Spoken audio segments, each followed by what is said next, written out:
bien. Ben, je vous propose de commencer si ça vous va.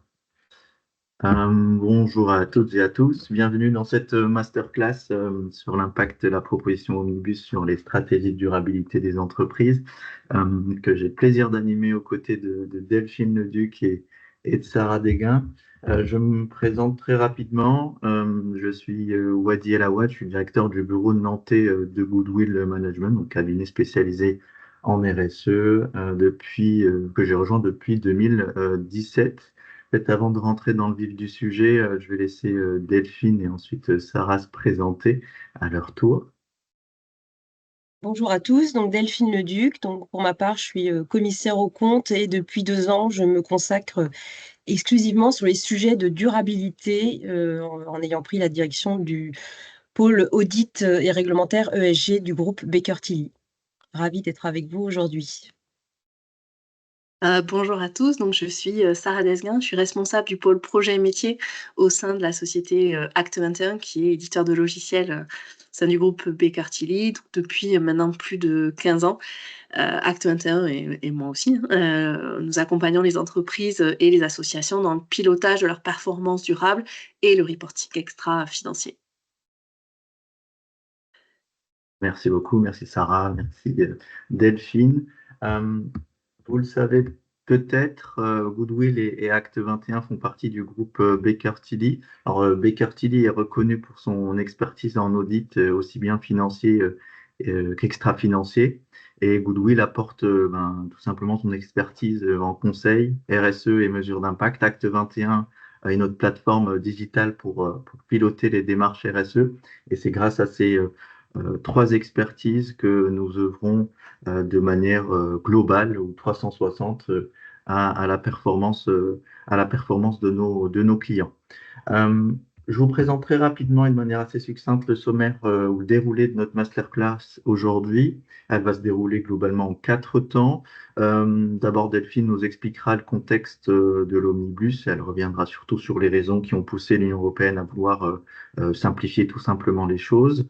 On prendra un moment pour voir concrètement ce que l'omnibus change sur le relèvement des seuils, les reports et tout autre ajustement.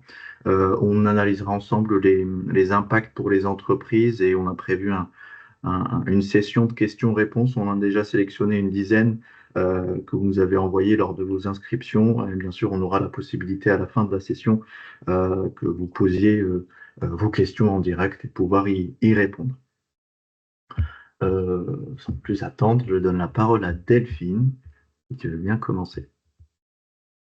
Merci Wadi. Donc rebonjour à tous. Donc effectivement, avant de rentrer dans le détail de ce que les projets de directive Omnibus ont- vont conduire à modifier, c'est quand même bien au préalable de s'interroger sur les raisons pour lesquelles les textes du Green Deal européen sont autant remis en cause aujourd'hui, alors qu'ils ont quand même mis plusieurs années avant d'être adoptés, publiés, puis transposés dans le droit des États membres s'agissant de la directive CSRD. Donc c'est curieux en fait qu'on fasse un peu un rétro-pédalage aujourd'hui.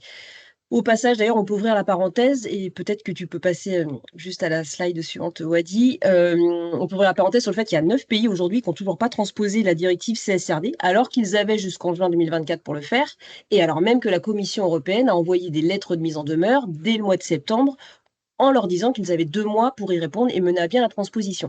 Donc on voit qu'il y a quand même une forme de désaveu de ce texte européen par ces pays. Ceci étant dit, il est quand même important de rappeler qu'on est dans un contexte géopolitique qui est quand même particulier, avec des tensions qui s'accroissent fortement pour l'Europe, et notamment en raison du retour de Donald Trump à la présidence des États-Unis, mais également aussi avec la montée de l'extrême droite en Europe. On parle de plus en plus d'un environnement VUCA, alors c'est un terme qu'on voit de plus en plus dans les médias, qui est un acronyme qui veut dire volatilité, incertitude, complexité, ambiguïté. Et on voit que ça décrit bien l'environnement économique incertain dans lequel on évolue en ce moment. Et on voit que les entreprises doivent s'adapter toujours plus voilà, dans ce contexte qui est très volatile. Et là, ce qu'on vit en ce moment sur la CSRD ne fait pas exception. Et c'est dans ce cadre-là notamment que les 27 dirigeants européens s'étaient réunis en novembre à Budapest pour discuter de la compétitivité de l'Europe face à ces tensions internationales grandissantes, face au protectionnisme américain, où on voit que bah, voilà, on va pouvoir de moins en moins compter sur l'appui des États-Unis. Donc, c'est notamment dans ce cadre-là que le rapport, enfin la déclaration de Budapest a vu le jour, avec 12 recommandations qui avaient été formulées pour améliorer la compétitivité de l'Europe et sa résilience dans ce contexte.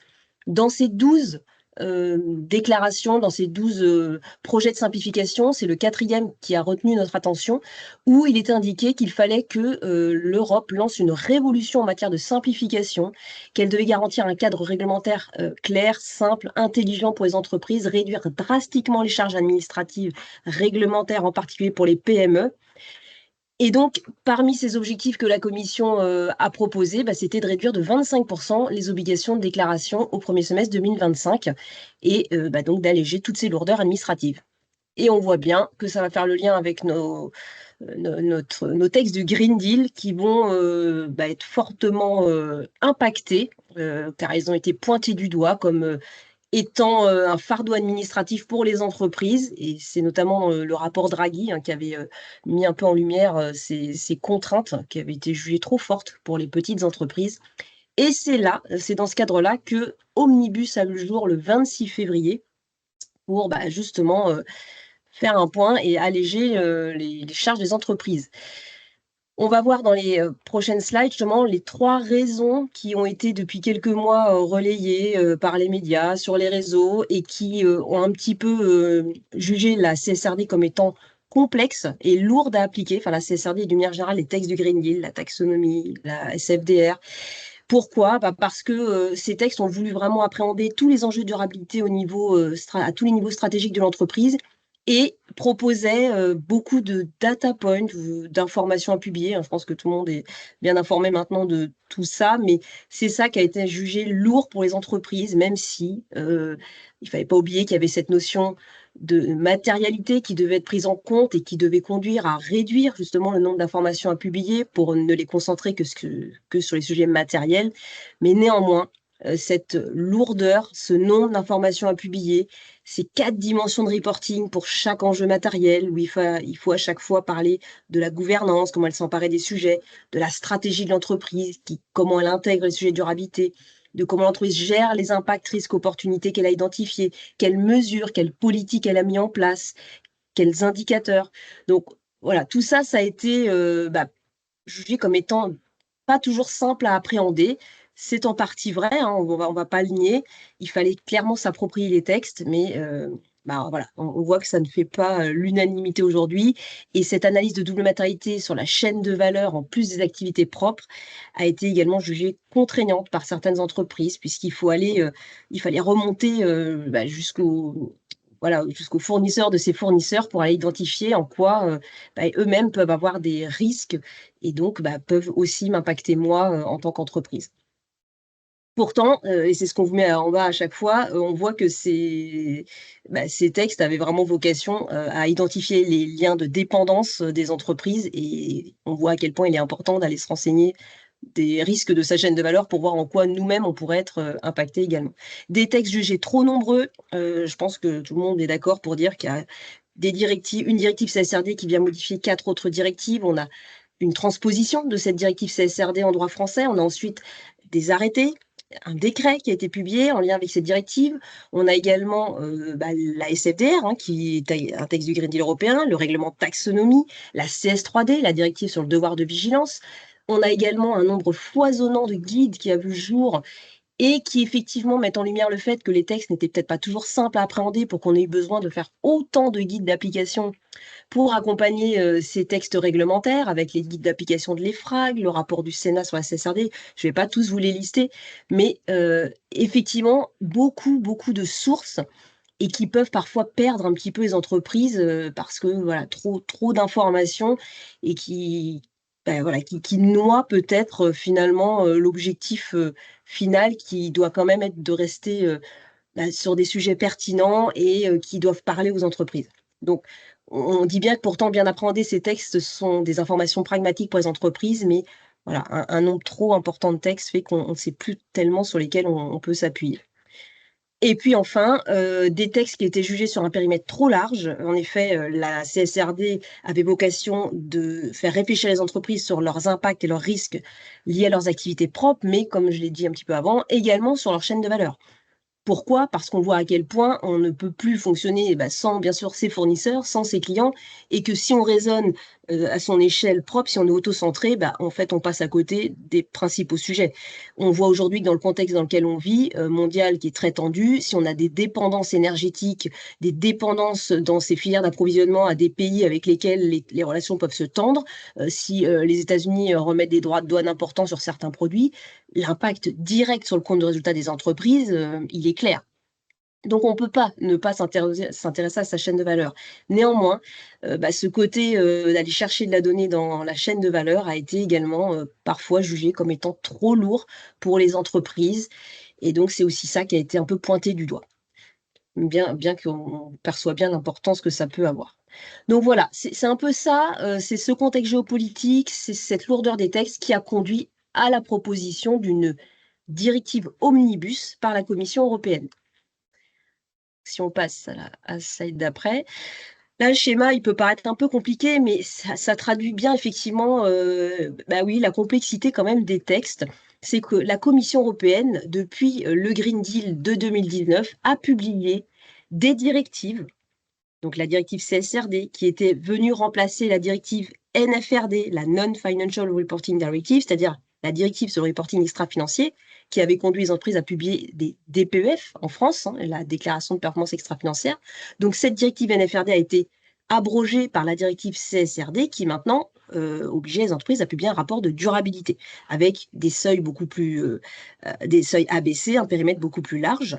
La Commission européenne a également publié des actes délégués qui notamment comprennent ce qu'on appelle les ESRS, les normes, les standards sur le reporting de durabilité, les 10 normes ESRS thématiques qui sont comprises dans la CSRD et qui viennent donner pour les entreprises les informations pragmatiques qu'elles devaient publier et qui ont été préparées par l'EFRAG, puisque la Commission européenne s'appuie beaucoup sur l'EFRAG, un organisme normalisateur conseil, pour produire ces normes pragmatiques.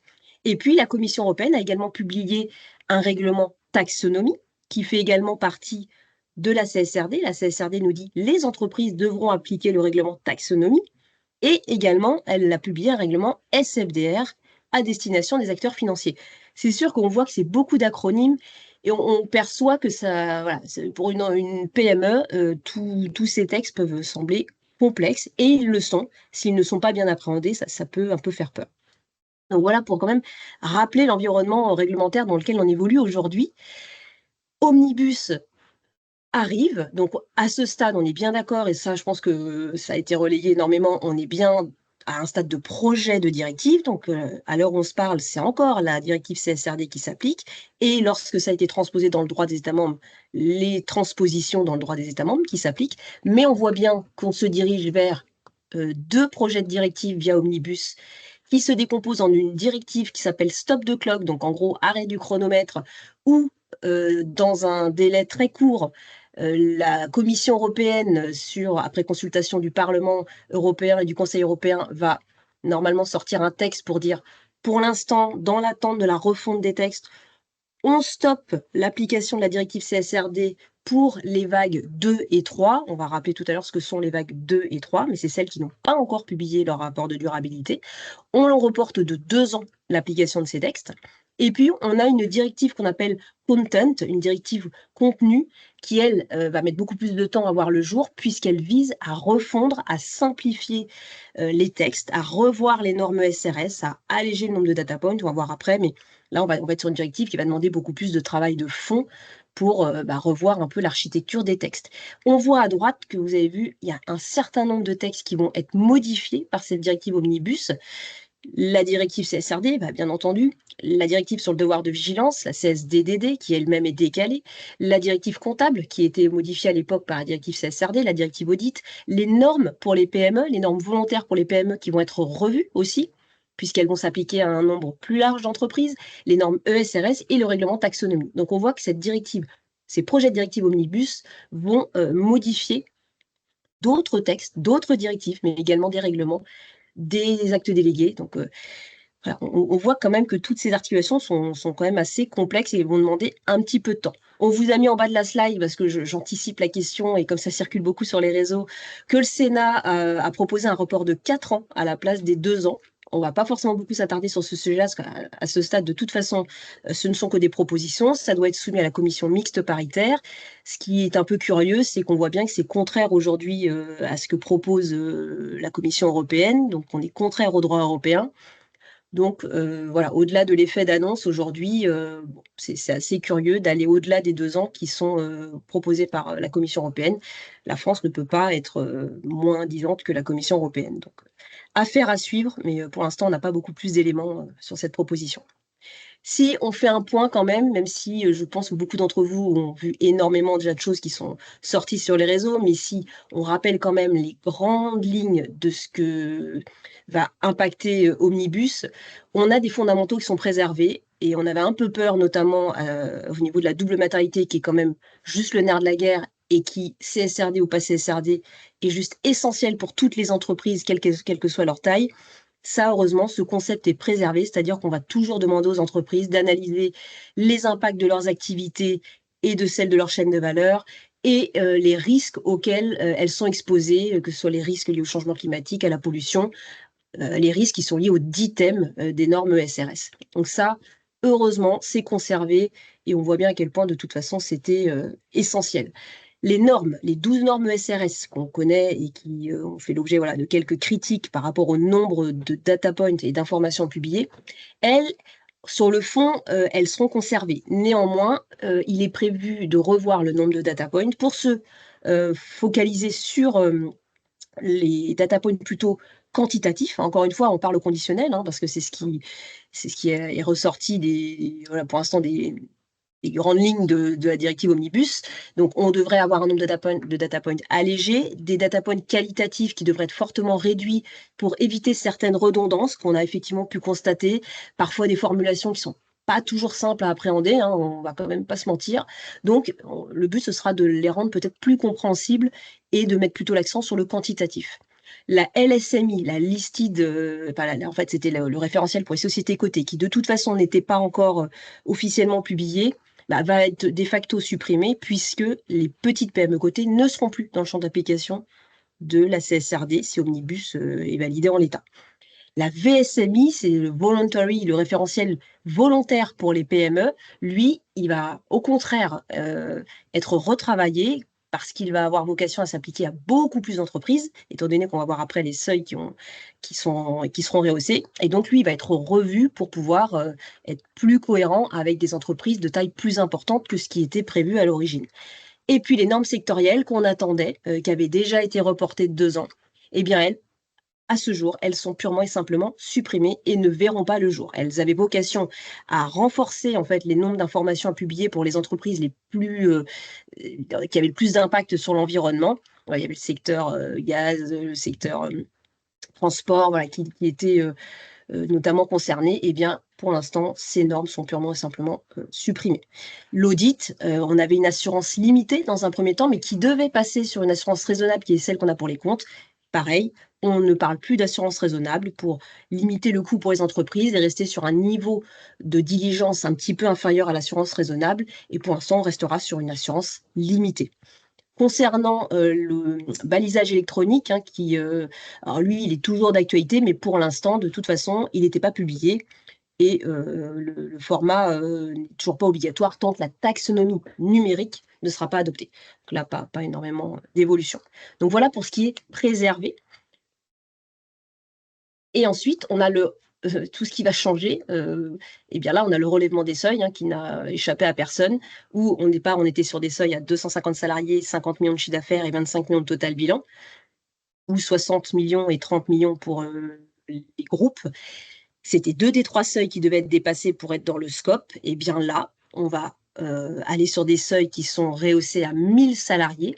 Et là, on retourne sur les mêmes notions de seuil que pour la DPF, c'est-à-dire qu'on va avoir 1000 salariés et ensuite 2 des 3 seuils,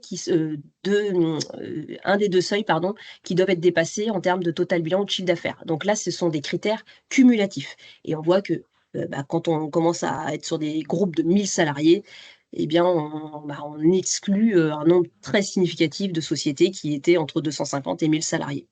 Donc, on voit qu'on a à peu près un peu moins de 10 000 entreprises qui vont être concernées, contre 50 000 à peu près sur les anciens seuils. Le calendrier d'application, comme je l'ai un petit peu évoqué, il va être décalé de 2 ans pour les vagues 2 et 3, puisque la vague 1, ce sont les sociétés cotées qui étaient soumises à la NFRD et qui, elles, ça y est, ont déjà commencé leur publication sur l'exercice 24, donc en 25, cette année. Donc, elles, pour l'instant, elles ne sont pas impactées. Elles continuent leur reporting normalement, dans l'attente d'avoir la directive Content. On va revoir après en détail le calendrier. Le reporting sur la chaîne de valeur, qui était un vrai sujet que j'ai un petit peu expliqué et qui posait problème en termes de complexité et qui était vraiment aussi au cœur de la CSRD, eh bien, là, il est fortement allégé. Et pour éviter les effets de ruissellement et pour éviter de contraindre les entreprises à aller chercher des informations auprès de petits fournisseurs, eh bien, là, on se limitera à des données auprès des fournisseurs qui eux-mêmes ont plus de 1000 salariés, donc qui eux-mêmes sont dans le scope de la CSRD, potentiellement. Donc, on voit que ça va limiter fortement les informations à aller chercher. On comprend que dans certains cas, il sera pourtant, à mon avis, essentiel d'aller peut-être un peu au-delà. Mais néanmoins, ce ne sera plus réglementaire. Et puis enfin, la notion d'extraterritorialité, c'était la vague 4 qui visait justement à capter tous les groupes hors Union européenne, mais qui font du chiffre d'affaires en Europe pour ne pas qu'il y ait deux poids, deux mesures et que tous ceux qui ont un siège social à l'étranger échappent à cette réglementation. Et bien là, on a toujours cette notion d'extraterritorialité qui est conservée, mais les seuils sont également relevés à 450 millions. C'est-à-dire qu'avant, les sociétés qui avaient un siège social en dehors de l'Union européenne et qui réalisaient plus de 150 millions de chiffre d'affaires en Europe devaient à terme publier un rapport durabilité. Ce chiffre d'affaires, il est rehaussé à 450 millions. Il y avait également d'autres critères d'avoir une succursale qui dépasse les seuils de la grande entreprise sur le territoire européen qui sont quand même conservés. Donc voilà pour ce sujet-là.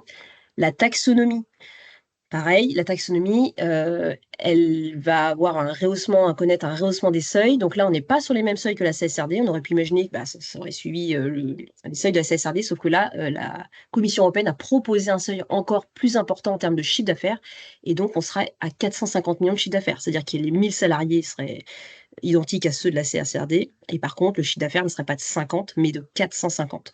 Donc, ça veut dire que certaines entreprises seront amenées à publier un rapport de durabilité sans avoir l'obligation de publier les informations du règlement taxonomie. Et on verra qu'en dessous de 450 millions, on pourra publier de manière volontaire. Et enfin, le reporting taxonomie, quand il sera obligatoire, va quand même être réduit très significativement en termes d'informations exigées. On voit que ce référentiel, il faut reconnaître, n'avait pas été préparé par les mêmes groupes de travail que les normes SRS. Et donc, il y avait parfois des problèmes de cohérence entre les normes SRS et le reporting taxonomie. Et c'est vrai que le nombre d'informations aussi à prendre en compte, de critères techniques à prendre en compte sur la taxonomie était important. C'était un texte qui était quand même très technique et pas évident à appréhender. Eh bien, il est prévu d'alléger également le nombre d'informations dans ce règlement taxonomie et de simplifier les critères DNSH. On ne va pas rentrer dans le détail, mais la taxonomie impliquait de publier des ratios d'alignement de son chiffre d'affaires et de ses investissements en grande partie pour savoir s'ils étaient verts. Et pour ça, il fallait répondre à des critères techniques, mais il fallait également contribuer, outre à des critères techniques, que ces critères ne viennent pas en contradiction avec d'autres sujets. C'est-à-dire qu'on pouvait contribuer à réduire les émissions de gaz à effet de serre, mais si en contrepartie, ça se faisait au détriment de l'environnement par des émissions plus importantes de polluants dans l'air, eh bien dans ces cas-là, on ne pouvait pas considérer que l'activité était verte, parce que ce qu'on contribuait d'un côté, finalement, on le faisait au détriment d'un autre sujet de durabilité. Donc ces critères DNSH devraient être allégé pour rendre plus simple l'application de la taxonomie.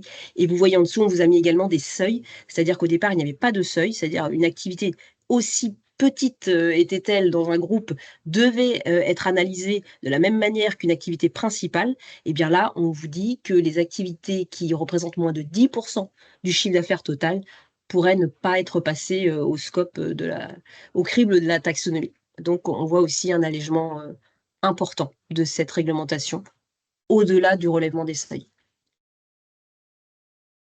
Et puis, on va voir la CSDDD, la directive sur le devoir de vigilance, qui, souvenez-vous, avait déjà été largement amoindrie avant d'être votée. Et bien là, elle est reportée d'1 an. Donc, elle devait être applicable au 26 juillet 2027. Donc là, c'est décalé d'1 an.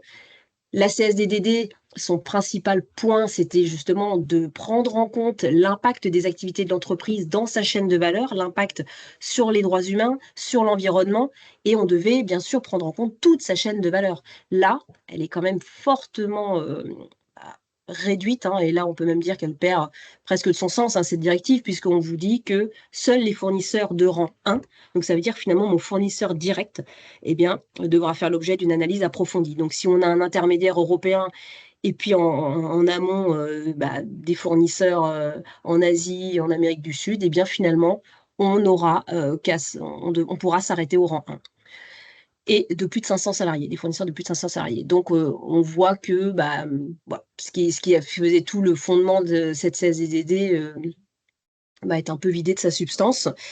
L'évaluation de la chaîne de valeur devait être faite tous les ans. Là, on pourra se limiter à tous les 5 ans. Donc, c'est pareil, la périodicité est quand même fortement revue à la hausse. On avait des contraintes potentielles de rompre le contrat avec des fournisseurs défaillants si on pointait du doigt des impacts significatifs de ces fournisseurs. Aujourd'hui, c'est plus souple, on parle de suspension temporaire, de plan d'action correctif. Et de la même façon, on avait des sanctions possibles jusqu'à 5% du chiffre d'affaires. Et là, on n'a plus de sanctions pécuniaires prévues. Donc, bon, voilà, on voit que c'est très allégé. Et on a quand même mis une petite nuance sur la notion de fournisseur de rang 1, sauf dans les cas d'éléments plausibles d'impact sévère, potentiel ou avéré sur des populations, sur l'environnement. C'est-à-dire que si on a connaissance que dans les médias, c'est relayé qu'un de nos fournisseurs cause des impacts sévères sur l'environnement et qu'on ne peut pas l'ignorer, dans ces cas-là, on ne pourra pas justifier de s'arrêter au rang 1. Il y a quand même, on va dire, un petit bémol qui est mis sur ce point. Voilà pour la CSDDD. Et là, alors ce schéma-là, il est peut-être un petit peu compliqué, mais finalement, il résume bien la complexité de tous ces textes. Et on voit bien qu'on parle de simplification, sauf qu'à ce stade, on peut reconnaître que la simplification rend quand même les choses un peu plus compliquées, même si elle l'était peut-être déjà là. Il faut il faut bien lire les textes pour comprendre aujourd'hui où on en est. Donc, on vous a mis les 4 vagues qui devaient appliquer successivement la CSRD. On avait la vague 1 qui, elle, est déjà en train de publier son rapport de durabilité, qui concerne les sociétés qui étaient soumises avant à la NFRD et qui sont les EIP, qui ont plus de 500 salariés, plus de 50 millions de chiffre d'affaires ou 25 millions de total bilan. Elles, ça y est, elles sont en train de publier leur rapport de durabilité. Elles sont déjà, dans la dynamique. On avait nos fameuses vagues 2 qui devaient embarquer une grande partie du tissu économique avec nos seuils à 250 salariés, 50 millions de chiffre d'affaires et 25 millions de total bilan. Et c'est cette vague 2 qui, bien sûr, est fortement impactée par Omnibus. Dans un premier temps, par le stop de clock. C'est pour ça qu'il faut être très vigilant. Alors, on se parle, rien n'est publié. Quand Stop the Clock sera publié, vraisemblablement dans les prochains mois, c'est juste un report. Ça veut dire que, à ce stade, les seuils ne changent pas. Quand Stop the Clock sera publié, c'est juste, on décale. Pour l'instant, tous les textes applicables aujourd'hui, ils le sont toujours, mais on va juste dire, on décale de 2 ans. 2 ans la vague 2, qui devait publier l'année prochaine, en 2026 sur 25, et la vague 3, qui devait être publiée en 27 sur 26, qui concernait les petites PME cotées. On sait que les petites PME cotées devraient sortir complètement de la CSRD. Mais tant que la directive Content, qui va vraiment, elle, parler des seuils, du contenu des normes, n'est pas publiée, officiellement, les vagues 2 et 3 sont toujours dans le champ d'application de la CSRD. C'est juste un report de calendrier. Donc, c'est pour ça qu'on vous a mis à chaque fois trois cas, sauf pour la vague 1 qui n'est pas concernée par le stop de clock. Donc, la vague 1, elle continue, y compris celles qui ont moins de 1000 salariés. Parce qu'on a pu lire parfois un peu vite que dès qu'on avait moins de 1000 salariés dans la vague 1, hop, on sortait de la CSRD. Mais non, à l'heure où on se parle, non. Et le stop de clock ne concerne pas les sociétés de la vague 1, donc elle continue, tant que la directive Content n'est pas publiée. Et on peut s'attendre à ce que ce soit pas avant fin 2026, voire peut-être un peu plus tard. Donc là, pas de changement. Et les vagues 2 et 3, elles seront donc dans un premier temps reportées. Et lorsque la directive Content sera publiée, si on conserve aujourd'hui ce qui est mis dans les projets Omnibus, eh bien effectivement, là, la vague 2, il y a une grosse partie qui va complètement sortir du scope, c'est-à-dire celles qui sont en dessous de 1000 salariés. La vague 3, elle sort totalement. Les petites PME cotées ne seront plus soumises. Et donc, c'est là qu'on va voir que ça pourra, voilà, l'effet de seuil jouera à ce moment-là. Donc ça veut dire que pas avant 2026 probablement, les choses ne changeront pas en dehors du report du calendrier. Je sais que c'est pas forcément, facile, mais il faut vraiment, bien différencier la directive Stop the Clock et la directive Content. Donc tant que la directive Content n'est pas publiée, les seuils ne changent pas, le contenu des normes ne change pas, les ESRS sont les mêmes, elles ne sont pas allégées. Voilà. Et là, je vais passer assez vite, mais c'est quand même important parce qu'on voit que c'est quand même complexe. On nous parle de directives, on nous parle de règlements, on nous parle d'actes délégués. Au-delà du fait de dire tout ça, c'est des problématiques juridiques européennes, pas besoin de trop se compliquer à chercher à comprendre tout ça. C'est quand même bien de comprendre quand même d'une manière globale quelles sont les incidences de ces différentes natures de textes. Une directive, c'est un texte de niveau 1 au niveau européen qui fait l'objet d'un processus assez long pour être adopté et qui surtout doit faire l'objet d'une transposition dans le droit des États membres. Bon, je l'ai évoqué au début, vous voyez, la directive CSRD aujourd'hui n'a pas été adoptée par tous les États membres. C'est problématique parce que normalement, c'est une obligation, il y a des dates limites, et donc quand ce n'est pas fait, c'est contraire au droit européen. Donc une directive, et donc l'omnibus, c'est un projet de directive, ça doit faire l'objet d'un processus quand même juridique qui est assez lourd et qui notamment doit passer par un trilogue. Le trilogue, c'est qu'une directive ne peut pas juste être décidée par la Commission européenne, elle doit nécessiter obligatoirement l'accord du Conseil et du Parlement européen. Donc ils doivent tous être d'accord sur le projet de texte pour que la directive puisse être adoptée. Ensuite, cette directive n'est pas applicable en l'état par les États membres, et donc les États doivent s'approprier cette directive pour la transposer dans leur droit national. Donc on voit que le processus, il est assez long. C'est pour ça que pour Stop the Clock, il y a une volonté forte d'accélérer ce processus, car là, il y a peu de sujets d'interprétation, c'est juste un report de calendrier. Donc l'idée, c'est que la Commission européenne puisse rapidement consulter le Parlement et le Conseil européen pour qu'ils valident ce principe de report, et que les États membres puissent aussi rapidement eux-mêmes publier, transposer ce report, parce que là, il n'y a pas trop de sujets de débat. Et c'est pour ça que la directive Content, elle est gérée dans un deuxième temps, parce que là, pour le coup, il est fort probable qu'il y ait beaucoup plus de débats, parce qu'on a certes la CSRD qui va être modifiée, mais la CSDDD, qui fait quand même aussi couler beaucoup d'encre. Les directives comptables, par ricochet, se retrouvent aussi modifiées, la directive audit. Donc on voit que c'est quand même beaucoup plus lourd. Et c'est important aussi de rappeler qu'on va avoir des ESRS allégés. Omnibus nous dit qu'il va falloir alléger le nombre de data points, qu'il va falloir revoir peut-être la structure des ESRS. Et là, ce n'est pas une directive qui va être adoptée pour ces ESRS allégés, ce sera une notion d'acte délégué qui est beaucoup plus rapide juridiquement comme process et qui permet de sortir des textes beaucoup plus vite.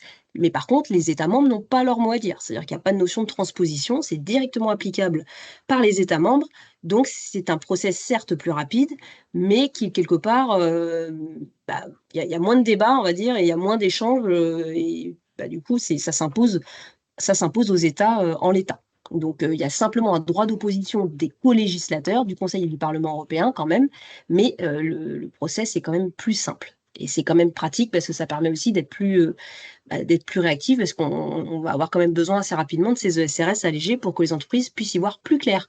Parce que celles qui sont encore soumises à la CSRD se demandent aujourd'hui, est-ce que ça vaut le coup qu'on s'appuie sur les ESRS actuels alors qu'on sait qu'on va avoir des ESRS allégés. Donc c'est important quand même que ça aille assez vite. Et la taxonomie, pareil, c'est un règlement, mais qui va être modifié par acte délégué. Donc c'est bien quand même d'avoir un petit peu ces notions en tête. Là, on vous a mis, parce que c'est vrai qu'on est un peu perdu parfois sur les pays qui ont transposé ou pas transposé. Vous voyez qu'il reste à peu près, il reste 9 pays qui n'ont pas transposé. Donc ça veut dire qu'eux, aujourd'hui, ils sont même pas dans le champ d'application de la CSRD parce qu'ils n'ont pas transposé dans leur droit la directive CSRD. Ils sont toujours sous l'ancienne directive qui s'appelle la NFRD. C'est très curieux. Hein. Finalement, au sein de l'Union européenne, la CSRD avait vocation à harmoniser les pratiques et en fait, on se rend compte que là, on a des pratiques différenciées entre les États parce que certains n'ont pas joué le jeu de la transposition. Donc on voit que c'est quand même pas les plus petits pays, l'Espagne, le Portugal, l'Allemagne, l'Autriche, le Danemark, les Pays-Bas, on est quand même sur des pays significatifs qui pèsent au sein de l'Union européenne. Donc c'est pas anodin quand même comme message envoyé par les États. Donc voilà pour Omnibus. Et puis pour finir, effectivement, c'est ce que je vous explique à l'instant, c'est que c'est très curieux. On est dans une situation où finalement on est en train de rétropédaler et de remettre en cause tous les textes qui ont été publiés. Et ça introduit, outre un flou, des inégalités fortes, puisqu'on voit que les pays qui n'ont pas transposé, eux sont toujours dans l'obligation de publier un rapport extra-financier, mais donc ils ne sont pas soumis à la CSRD, donc ils sont toujours sous l'ancienne directive avec des rapports beaucoup plus allégés. Ceux qui sont dans la vague 1 en France, par exemple, dans les pays qui ont transposé, eux, ça y est, ont déjà dû mobiliser des moyens, des efforts considérables pour publier leur rapport de durabilité. La vague 2, elle, qui est en train de se préparer, on leur dit pour l'instant, stop, vous n'aurez plus rien à publier. Donc c'est assez difficile parce que les entreprises qui ont anticipé la réglementation, elles ont l'impression d'être pénalisées, d'avoir mobilisé beaucoup de ressources financières, humaines, alors qu'on leur dit, finalement, pour l'instant, vous avez le temps, même si nous, on est on trouve que c'est très bien d'avoir fait voilà, tous ces travaux-là, c'est évident, mais néanmoins, ça peut être perçu comme une forme d'inégalité. Et puis celles qui n'avaient encore rien fait, finalement, on leur donne d'une certaine manière raison en disant, finalement, nous, on a bien fait d'attendre parce que on n'a pas engagé de frais et pendant ce temps-là, on voit qu'on n'a rien à publier. Donc, c'est assez, c'est pas très sain comme climat parce qu'on a vraiment des cas très différents au sein d'un même pays et puis encore plus au sein de l'Union européenne. Donc, voilà, c'est une situation qui n'est pas très confortable. Mais on va voir, et c'est pour ça que là c'était plutôt le côté négatif d'Omnibus. On va dans la suite et Wadi va pouvoir un peu vous dire, mais et maintenant qu'est-ce qu'on fait? Et là on va pouvoir vous montrer que ceux qui ont engagé des démarches, vous avez juste 100% raison. Et que voilà, je ne spoil pas la suite, mais voilà, je laisse Wadi Merci Delphine. Merci prendre le Delphine pour ta présentation très détaillée. Finalement, on se rend compte que là où nos entreprises souhaitaient de la clarté à ce stade, les propositions d'Omnibus apportent pour le moment un peu de l'incertitude. Je souhaitais peut-être revenir sur une consultation qui a été tenue début février par Make Sense auprès de 300 cadres et dirigeants d'entreprises, des cadres aussi qui sont en charge de la CSRD, en grande majorité des PME et de TI. Et leur avis était plutôt tranché. Comme vous voyez avec ces chiffres, 80% des entreprises sont satisfaites du cadre actuel de la CSR2. Bien entendu, ici, on parle d'avant Omnibus. Et vous voyez un peu le détail où la ventilation, 13% sont très satisfaites et ne veulent pas changer la CSRD. Et 67% sont satisfaites globalement et souhaiteraient quelques évolutions. Et ce qu'elles attendent finalement, ces entreprises-là, c'est tout simplement du soutien, de l'allègement avec un reporting plus simple et des indicateurs plus adaptés à leur secteur. Alors, bien entendu, on sait tous, mais j'enfonce peut-être une porte ouverte, mais c'est important et ça a le mérite d'être rappelé. Omnibus, finalement, ne fait pas disparaître les enjeux ESG et loin de là.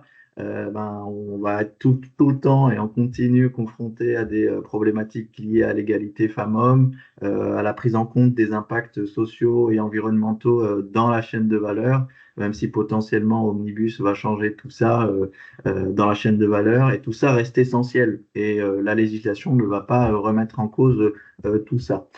Parce que tout simplement, la réalité prend le dessus. L'Espagne subit des inondations, la Californie était en flamme il y a quelques mois, le manque d'eau met le transport fluvial en difficulté, etc., etc. Et ces défis sont bien réels et tout simplement, Omnibus ne va pas les effacer. Au contraire, c'est une raison de plus pour continuer à agir, à adapter nos stratégies de durabilité.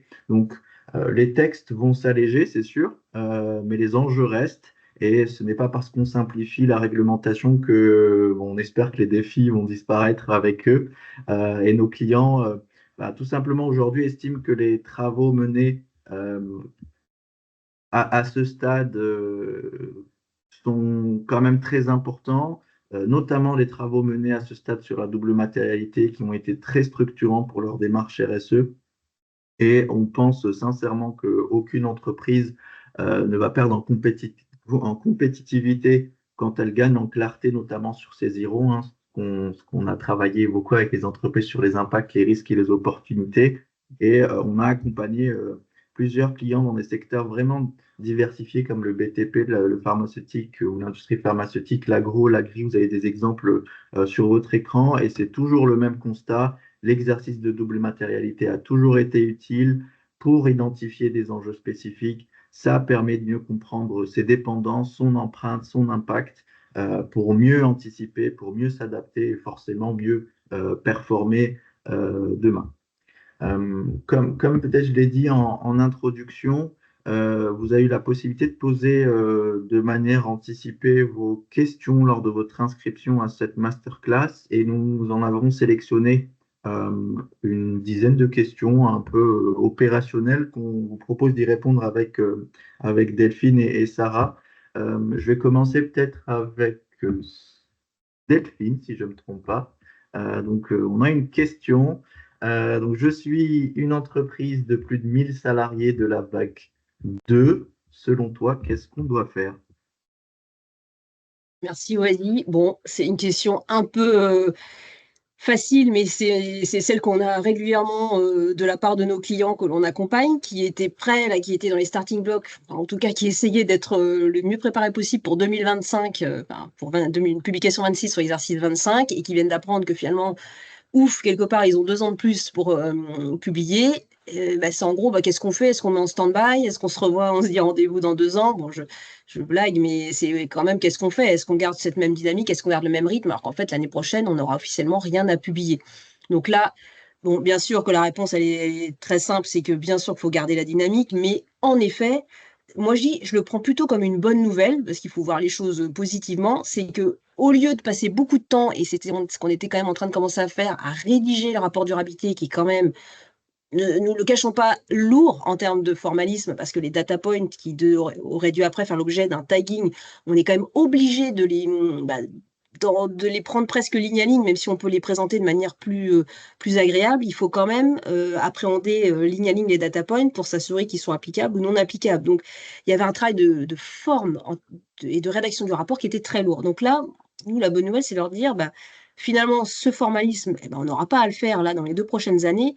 Donc, le budget que vous aviez prévu de consacrer en termes de ressources humaines, en termes de temps, en termes de peut-être d'accompagnement par un cabinet, réallouez-le pour passer à l'action. Et comme ça, dans 2 ans, plutôt que d'écrire les raisons pour lesquelles vous n'avez pas eu le temps de mettre une politique en place, vous pourrez écrire que vous avez justement pu déployer une politique, une stratégie d'adaptation au changement climatique, une stratégie de décarbonation. Donc, c'est plutôt une bonne nouvelle parce que pour moi, c'est une façon de réallouer son énergie sur l'action plutôt que de l'allouer sur du formalisme. Donc, on a un peu 2 cas aujourd'hui. Il y a ceux qui ont déjà fait leur analyse de double matérialité qui était plutôt bien avancée. Là, ce qui est top, c'est qu'ils ont déjà la liste de leurs sujets matériels, donc ça veut dire qu'ils vont pouvoir prioriser les sujets sur lesquels ils ont envie d'agir. Et c'est vrai que je parle beaucoup d'adaptation au changement climatique et d'atténuation, parce que comme l'a dit Wadi, le sujet quand même qui nous concerne tous et dont personne ne peut se prévaloir, c'est que les événements climatiques extrêmes, qu'on le veuille ou non, de toute façon, on y sera confronté.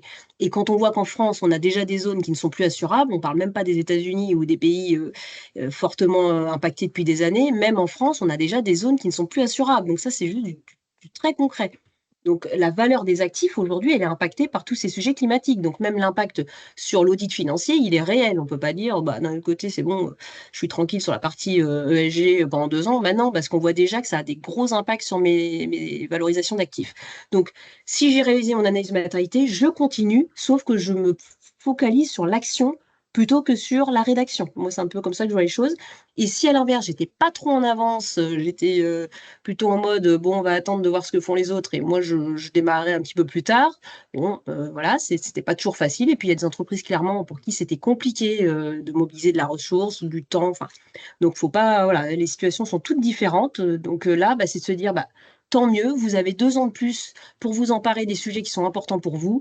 Donc, prenez le temps de faire votre analyse de matérialité et derrière, ça vous permettra aussi de voir les sujets sur lesquels vous allez pouvoir vous focaliser sur ces 2 prochaines années.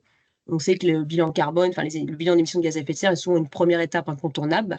Beaucoup n'avaient pas encore eu le temps de le faire. Donc faire une stratégie de décarbonation, si on n'a pas mesuré ses émissions de gaz à effet de serre, c'était un peu compliqué. Donc là, c'est de se dire, chouette, il y a des aides en plus aujourd'hui. Donc c'est faisons les choses plus tranquillement et ça va nous être avant tout utile. Et puis le formalisme, on se laisse un peu plus de temps. Et en plus, comme on sait que ça va être allégé sur la partie qualitative, c'est plutôt une bonne nouvelle.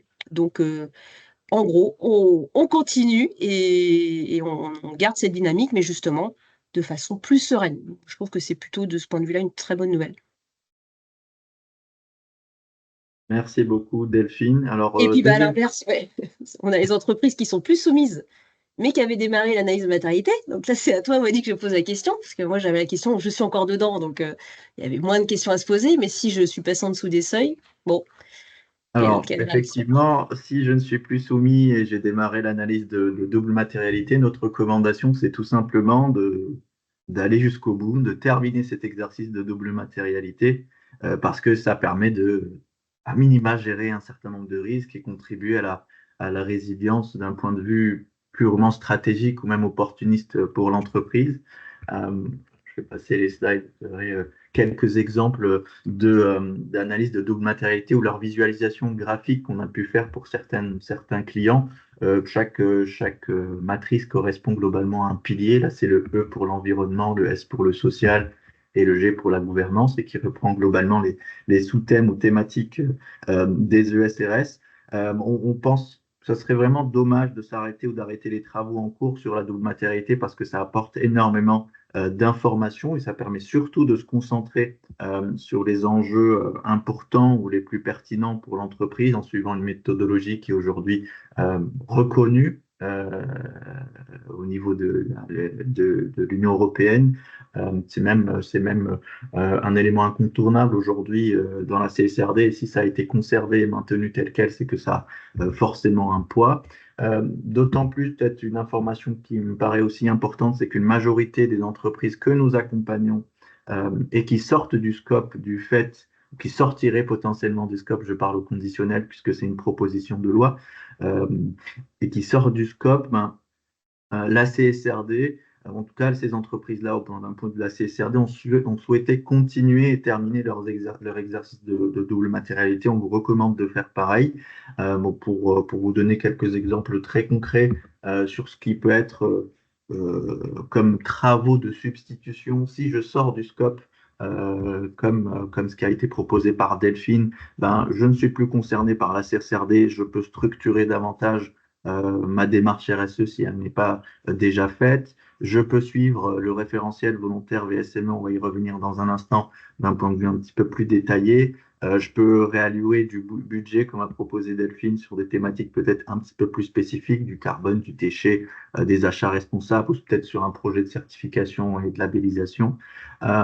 Si je suis concerné plutôt par un report de 2 ans, peut-être comme si je suis dans la vague 2, bien entendu, l'idée c'est de maintenir ces travaux de double matérialité qui vont servir en 2028 potentiellement. Je peux simplement étendre le délai ou le planning de mise en place si ça va m'apporter globalement un petit peu plus de sérénité dans la réalisation de ma mission. Et je recommande aussi fortement pour les entreprises qui ne l'ont pas fait de se lancer dans un bilan carbone et une stratégie bas carbone. Si ce n'est pas encore déjà fait, c'est aussi du temps gagné d'ici 2028. Et bien entendu, si je suis concerné que pour la CSRD, mais je ne dépasse pas les seuils des 450 millions d'euros de chiffre d'affaires, donc pas concerné par la taxonomie, je peux encore une fois reporter ce budget dans la formalisation de certains documents, de certaines politiques, ou même formaliser le protocole de collecte qui permet de préparer un petit peu mieux le reporting. Voilà un petit peu les possibilités ou les travaux de substitution qui peuvent être proposés en raison du report de 2 ans ou de la sortie de certaines entreprises du scope de la CSRD. On continue, je pose la question peut-être à Sarah. Non, pardon, c'est à Delphine. Je te repose la question. Du coup, aujourd'hui, je suis soumis à la DPEF. Je publie quoi et quand avec Omnibus? Oui, alors c'est vrai que cette question-là, on l'a aussi régulièrement. Les entreprises, donc vague 2, françaises, parce que normalement, la NFRD, qui a permis de mettre en place la déclaration de performance extra-financière en France, bah, ne concernait que les EIP, mais la France, à l'époque, avait surtransposé et donc avait capté aussi un certain nombre de non-EIP qui étaient uniquement sociétés anonymes avec plus de 100 millions de chiffre d'affaires. Donc, la France, c'est très spécifique en France que des sociétés hors vague 1 publient un rapport extra-financier. Donc, en France, on a un certain nombre de sociétés qui publient encore une DPEF en 2025 parce qu'elles sont dans la vague 2 et issues de la surtransposition de la NFRD. Donc, je suis désolée, c'est un peu technique, mais finalement, qu'est-ce qui se passe pour ces sociétés-là qui, donc, là, cette année, ont une DPEF et qui s'apprêtaient à publier un rapport durabilité l'année prochaine. Donc, c'était normalement leur dernière année de DPEF. Sauf que là, on nous dit stop de clock, donc je vais être reporté 2 ans pour mon rapport de durabilité. Du coup, que se passe-t-il pour ma DPEF? Parce que, en fait, aujourd'hui, on se dit, est-ce que de facto, le décalage de l'application de l'ordonnance induit que la DPEF, pendant 2 ans, va avoir sa durée de vie prolongée? Ou est-ce que, comme la NFRD avait été abrogée malgré tout par la CSRD, on se dit, en fait, il y a un vide juridique et finalement, pendant 2 ans, je n'ai plus rien à publier. Clairement, je ne peux pas vous répondre de façon très claire aujourd'hui parce qu'on n'a pas la réponse et on s'attend à ce que ce soit prévu par Stop the Clock qui devra expressément écrire que dans cet intervalle, les entreprises, on s'attend à ce que ce soit ça, mais officiellement aujourd'hui, on ne peut pas l'affirmer, même si intuitivement, ça paraîtrait assez incroyable que du jour au lendemain, même celle qui publie une DPEF n'ait plus rien pendant 2 ans avant de publier ensuite un rapport de durabilité. Donc là, on vous a juste mis les différents cas et ça met encore en lumière les divergences de situation, c'est que effectivement, je publie aujourd'hui une DPEF, donc je suis vague 1. De toute façon, je ne la publiais plus, ça y est, j'étais à mon rapport de durabilité. Vague 2, je publie une DPEF, donc là, Stop the Clock devrait prévoir que pendant 2 ans, la DPEF est du coup prolongée. Et dans un pays qui n'a pas encore transposé, lui, comme il n'avait pas transposé la CSRD, il était toujours sous la NFRD.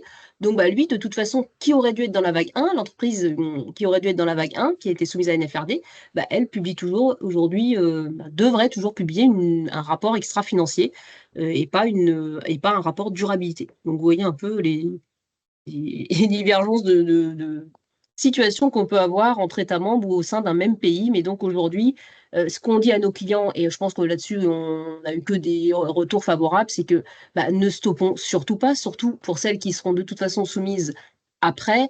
Il n'y a aucun intérêt à aller stopper la collecte. Alors, celles qui, par contre, sortent du scope de la CSRD et qui publient une DPEF, là, effectivement, la question reste entière, mais en général, ces sociétés-là avaient aussi prévu de publier un rapport volontaire quand il y a eu une dynamique qui s'est créée avec la DPEF, tout un processus qui s'est mis en place. On voit bien qu'on n'est pas juste dans un sujet réglementaire, encore une fois, et qu'il y a un vrai enjeu auprès des tiers de communiquer ces engagements RSE.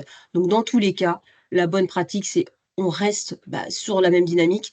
Et si on se pose la question d'arrêter, ça veut quand même dire qu'en gros, on jugeait que l'exercice, il était purement réglementaire et inutile pour l'entreprise. Et dans ce cas-là, moi, c'est ce que je dis. Si vraiment vous en êtes au point de vous dire on n'a qu'à en profiter pour arrêter, c'est que du coup, l'exercice n'était pas utile pour vous. Et donc là, la vraie question, c'est qu'est-ce qui pourrait faire que cet exercice est utile pour moi et que je publie des choses qui me servent vraiment à piloter ma stratégie.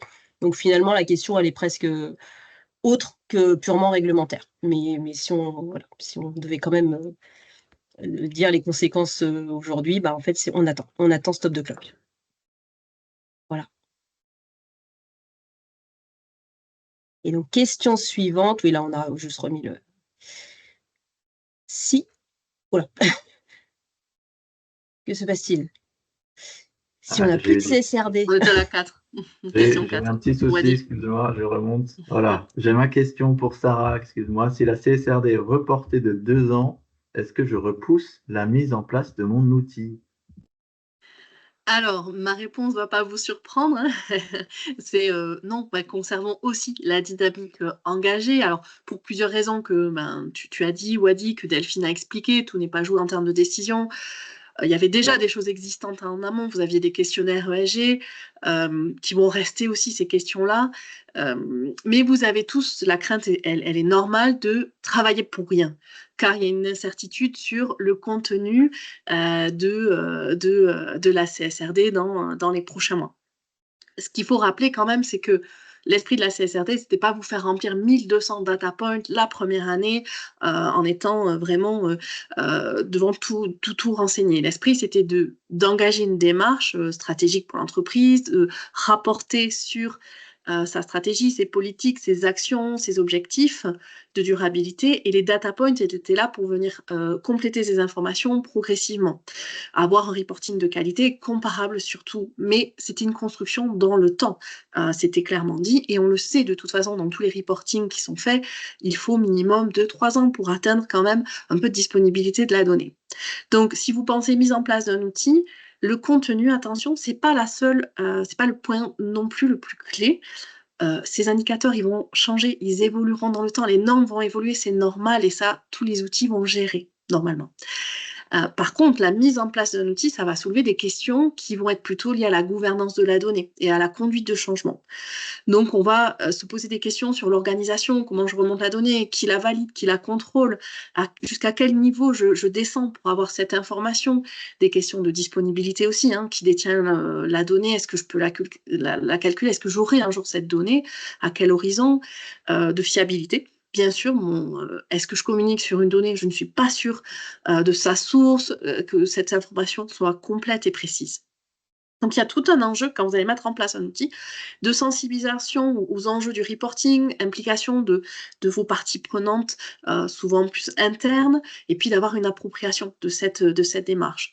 Donc, aujourd'hui, de façon très concrète, hein, les entreprises qu'on va accompagner, qui sont engagées, qui avaient déjà dans cette idée de mettre en place un outil, elles maintiennent leur calendrier. Elles mettent en place la solution pour justement prendre un peu plus le temps de tester, d'expérimenter finalement l'exercice de collecte d'informations, de remontée d'informations, et puis travailler aussi sur les actions, comme le disait Delphine.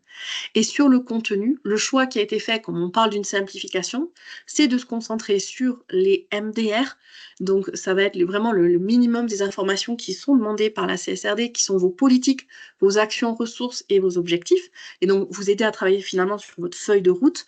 Donc, on se concentre sur les MDR et on se concentre aussi sur les données quantitatives parce qu'on sait que ce sont les éléments qui sont clés hein, pour standardiser finalement, et c'est l'objectif de la CSRD, et puis en fait pour se comparer aussi, et c'était l'objectif.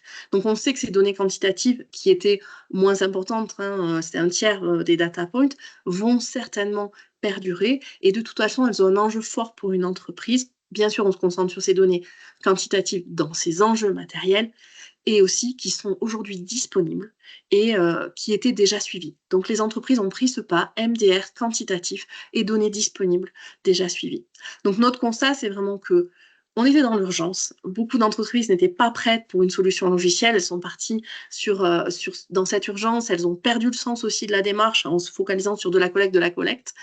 La directive Omnibus, elle va permettre de souffler un peu, de reprendre du temps pour repenser la démarche et mettre en place un outil qui va être au service finalement de cette stratégie, de ces enjeux, et voilà, d'avoir des indicateurs en lien avec ces enjeux. Donc c'est une bonne nouvelle aussi. Je suis alignée avec vous.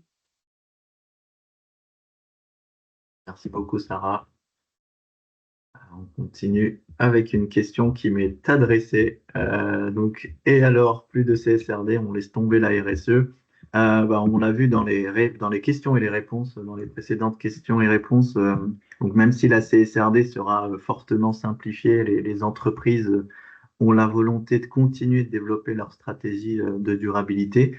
Forcément, comme tu l'as dit, Sarah, elles auront un peu plus de temps et de sérénité parce que la pression réglementaire va baisser.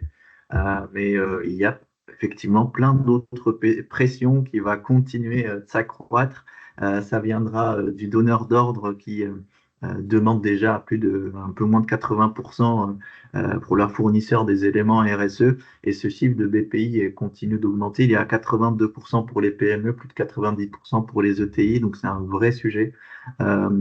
La pression, elle vient également des banques qui financent des fonds d'investissement qui inclut aujourd'hui de manière assez systématique l'ESG ou la RSE dans leur due diligence. Et enfin, elle peut venir pas que des collaborateurs. Et cette pression, elle est connue, reconnue, cette pression interne. Aujourd'hui, le sens au travail est devenu un critère clé. Et tout simplement, une entreprise qui ne s'engage pas, c'est une entreprise qui prend le risque de perdre en attractivité plutôt et en engagement. Et donc, pour revenir à la question, on ne laisse pas du tout tomber la RSE, bien au contraire. Les entreprises se voient tout simplement donner un petit peu plus de temps pour mieux structurer la démarche et répondre demain à une exigence réglementaires. On continue, une question pour Delphine. Que se passe-t-il si le stop the clock n'est pas approuvé? Et on a abordé cette question, c'est vrai qu'elle nous a été posée à plusieurs reprises. Là, je dirais que je vais aller très vite. Si pas de directive stop the clock approuvée et transposée, eh bien, pas de changement dans le calendrier. Donc, vous voyez à quel point c'est juste très improbable. Notamment, on a mis une petite citation de Ursula von der Leyen qui avait bien mis l'accent sur le fait qu'il y avait un enjeu à aller vite dans la transformation et dans l'allègement de la charge pour les entreprises. Donc, il n'y a aucune raison aujourd'hui pour que le stop de clock ne soit pas appliqué avant l'exercice 2025. Si ce n'était pas le cas, on vous remet juste que du coup, la nomination d'un CAC vert ou d'un OTI sera obligatoire, mais je n'anticipe pas la question qui viendra après, où on va vous dire comment faire dans l'intervalle, quand vous allez bientôt faire vos AG et que vous devriez nommer un auditeur et que vous ne savez pas si vous devez le nommer ou pas. On y répondra juste après. On vous donnera notre avis. Mais donc là, la directive stop de clock, il est vraiment très probable qu'elle soit votée peut-être pas avant l'été, mais en tout cas, avant la fin de l'année, c'est voilà, c'est plus que probable.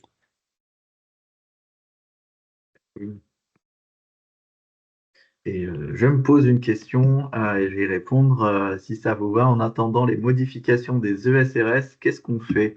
Euh, Effectivement, la première question à se poser est de savoir tout simplement si je suis soumis à la CSRD avec les nouveaux seuils proposés par l'Omnibus. Si c'est le cas, alors l'entreprise doit forcément publier les indicateurs matériels du référentiel des ESRS allégés ou simplifiés. Et ce référentiel, malheureusement, n'est pas encore publié, comme l'a dit Delphine en tout début d'introduction. Euh, et, euh, et nous croisons peut-être les doigts pour l'avoir début 2026. Je pars sous ton contrôle, Delphine. Donc, mais ce qu'on sait globalement, c'est qu'on passerait d'un référentiel avant Omnibus qui fait 1200 data points on passe à une simplification, une réduction assez drastique de plus de 80% de ces 1200 indicateurs quanti et quali. Et notre recommandation est tout simplement, si on souhaite avancer, en n'attendant pas les ESRS allégés, c'est de se concentrer sur les indicateurs quantitatifs des ESRS actuels. Ça nous paraît pour nous le meilleur moyen aujourd'hui d'avancer parce qu'on prend tout simplement l'hypothèse, on espère que parmi les 1200 data points qui vont être potentiellement gardés, si on n'en garde que 20%, ça fait à peu près 250-300, la majorité resteront plutôt quantitatifs. Alors, dans le deuxième cas, pour les entreprises qui sortent totalement du scope de la CSRD, on sait l'Omnibus recommande fortement aux entreprises de suivre une norme réglementaire. Nous, dans notre cas, on va recommander de suivre la norme qu'on appelle la Voluntary Small and Middle Enterprise pour les PME volontaires qui souhaitent être, en tout cas, suivre les recommandations sur la CSRD. Aujourd'hui, la VSME, c'est à peu près un peu plus de 70 indicateurs. Je rappelle juste ici qu'on attend une nouvelle version de ce document-là. Ce n'est pas la version officielle, c'est une version définitive, mais on attend une version un petit peu plus fournie que la version actuelle, puisque je le rappelle ici, la VSME qui a été déjà publiée était pour les entreprises de moins de 250 salariés. Comme l'Omnibus va potentiellement changer ses seuils, ils vont, par la même occasion, faire évoluer ce référentiel-là pour qu'il soit plus adapté aussi aux entreprises de moins 2000 salariés. Et pareil, on attend aussi sa publication, on espère, pour 2026. Voilà, très très rapidement, je vous mets à disposition quelques slides sur comment est construit le référentiel VSME. Vous avez deux modules à ce stade, hein. La VSME qui a été validée aujourd'hui, c'est deux modules, un module de base et un module complet. Ensuite, on a des thématiques qui sont réparties soit dans le module de base, soit dans le module complet. On le sait en fonction de la lettre qui introduit la thématique, donc B pour le basique et C pour le complet. Et comme vous le voyez, ça reprend globalement les mêmes piliers ESG que les ESRS, mais ne parle pas d'ESRS thématiques. Voilà. Et pour vous donner des exemples très concrets de ce que comporte la norme VSMO, vous avez quelques exemples. Donc, si on ouvre le B3 qui concerne les gaz à effet de serre, ben, vous avez tout simplement la consommation d'énergie en fonction de sa ventilation, les émissions brutes de GES du scope 1 et 2, etc., etc. Dans le module plus concret, on a plutôt le scope 3 également. Vous avez d'autres exemples ici. La main-d'œuvre, les employés reçoivent une rémunération égale ou supérieure au salaire moyen, etc., etc. Vous voyez, c'est des indicateurs, des fois binaires, oui ou non, ou des fois quantitatifs, comme c'est le cas pour le carbone. Voilà ce que j'avais à dire pour cette question. On continue avec Sarah. Si cette fois je ne serai plus soumis à la CSRD, mais mes donneurs d'ordre me demandent des données ESG. Quelles sont mes alternatives?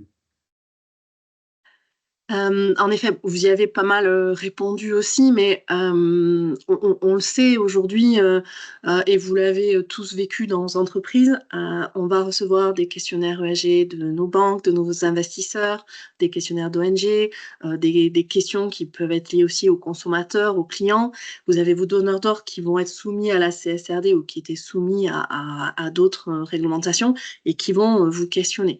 Donc, se dire qu'on n'est pas soumis, en fait, c'est vrai que c'est un peu faux, on est indirectement soumis à tout ça et en plus, quand on est dans cette position, souvent on subit tous ces questionnaires qui arrivent au fil de l'année, des mois. Aujourd'hui, nous, nos recommandations, mais et qui ont les alternatives qu'on voit avec nos clients, c'est de partir sur des standards volontaires et notamment, donc tu en parlais, le référentiel VSME, qui va finalement reprendre des indicateurs qui étaient dans les questionnaires ESG de vos investisseurs. Les grandes questions, elles sont retrouvées dans ce VSME. Et puis, on le sait quand même, la CSRD, elle est là pour standardiser et avoir quand même un peu des données comparables. Donc, le référentiel VSME, c'est vraiment pour nous un point d'entrée essentiel pour que vous puissiez après plus facilement répondre à vos donneurs d'ordre et leur fournir des informations pour leur propre ECSRD. Ensuite, continuer à engager des démarches de labellisation aussi qui vont vous permettre de travailler de la même façon sur vos actions, vos politiques et puis vos données qualitatives. Les labels aujourd'hui se sont aussi alignés sur la CSRD et intègrent quand même toutes les informations de la CSRD. Et puis enfin, on peut aussi travailler, ce qu'on fait avec pas mal de nos clients, sur un référentiel ESG personnalisé qui va justement reprendre des données, des attentes des principaux clients ou investisseurs, des données donc de la CSRD aussi, et puis finalement quelques indicateurs spécifiques à votre secteur d'activité. Donc on n'oublie pas aussi qu'on a ces enjeux, qu'on a un secteur d'activité et on a peut-être des indicateurs qui sont très spécifiques à suivre et pouvoir créer comme ça son référentiel ESG personnalisé. On a même des entreprises qui de toute façon soumises à la CSRD continuent à personnaliser aussi la CSRD. Donc voilà, donc on s'appuie sur le VSME, on attend aussi une nouvelle version. On se concentre bien sûr dans tous ces référentiels sur les données quantitatives fiables et puis on se recentre sur aussi ses enjeux, ses objectifs, sa feuille de route et donc aussi des indicateurs propres à son secteur d'activité. Merci beaucoup, Sarah. Continue avec la 9e question. J'avais prévu de former mes équipes sur le reporting de durabilité. Comment je m'adapte? Bon, je vais répondre à la question. Alors, si je ne suis plus concerné effectivement par la CSRD ou je sors du scope, effectivement, la formation sur le reporting spécifiquement n'a pas lieu d'être, on n'a plus lieu d'être. Comme vous le savez, la formation reste tout de même essentielle et elle ne relève pas uniquement de l'équipe ESG ou RSE au sein de l'entreprise. Donc, pour que ça infuse, et évident que la RSE soit aussi dans les métiers, dans l'opérationnel, et la formation, elle passe aussi par la formation sur les enjeux de durabilité des, euh, des, euh, des métiers. On parle des achats, on a quelques exemples ici, la direction financière, la communication, ou en tout cas le métier ou de la production.